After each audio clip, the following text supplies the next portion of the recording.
అసలు దేవుడు ఎవరు, యేసుప్రభు ఎవరు, పరిశుద్ధాత్మ దేవుడు ఎవరు, ఏ లోకం, ఎందుకు వచ్చాము, ఎక్కడికి వెళ్తాము, ఈ విషయాలు ఏ తల్లిదండ్రులు చెప్పరండి. కారణం తల్లిదండ్రులు చెప్పే ఒకటే, ఇగోరా మీ నాన్న, నేను అమ్మని, మీ అక్క, మీ తమ్ముడు, చెల్లి, వీళ్ళందరిని ఉద్దేశించుకుని పాట కట్టానండి. తల్లిని, తండ్రిని, అన్న, చెల్లిని నీకోసం ఆ దేవుడే ఇచ్చాడు చూసావా. తల్లిగా, తండ్రిగా, అన్నగా, చెల్లిగా ప్రేమను పంచాలనే ఇచ్చాడు. ఇది తెలుసా?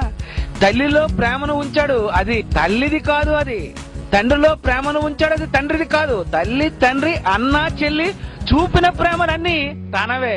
ప్రేమను చూపాడు. ఇలా చెప్పకపోతే ఎలా?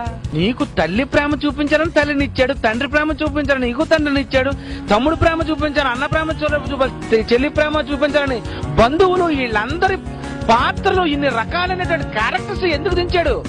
ఇవన్నీ ఎందుకు దించాడంటే ఇవన్నీ కూడా నువ్వు పొందాలని. ఇవన్నీ కూడా ఎవరిలో ఉన్నాయి? దేవునిలో ఉన్నాయి. ఏళ్లను చూసి దేవుణ్ణి మర్చిపోతావా? అందుకే పాటలో చరణం గమ్మత్తు కట్టాను. ఏమని ఇచ్చాను? తల్లి తండ్రి ప్రేమను చూసి దైవ ప్రేమ మరిచావా? ఇంత దేవుని మర్చిపోయా? అయ్యో ఈ అంత పొరలేదా? ప్రేమతో కొట్టడం అంటే అదే. క్షణంలో రాస్తానండి ఆ పాట అంతాను. అంతే కదండి. ఈ తల్లి, తండ్రి, అన్న, చెల్లి వీళ్ళందరిని ఎందుకు ఇచ్చాడు దేవుడు? వీళ్ళందరూ కూడా ఈ ప్రేమను చూపించాలని ఎందుకు ఇచ్చాడంటే ఇవన్నీ కూడా అతనిలో ఉన్నాయి.